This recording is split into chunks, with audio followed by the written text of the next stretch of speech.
In order to connect your Google Pixel 11 to a car, all you have to do is you need to go to Settings.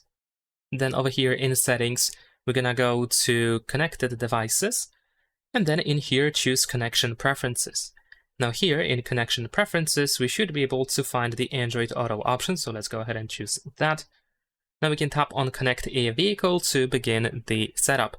You can just simply connect your phone to your car via USB cable if your car has USB port. And in addition to that, if your car supports wireless connection, then you can choose Connect using Wireless Android Auto over here. You will need to turn on Bluetooth in order to, of course, be able to connect wirelessly. And then in here we have additional instructions that you can follow to try to connect your phone to your car.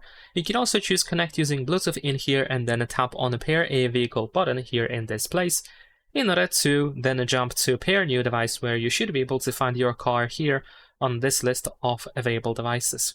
Leave a like and subscribe.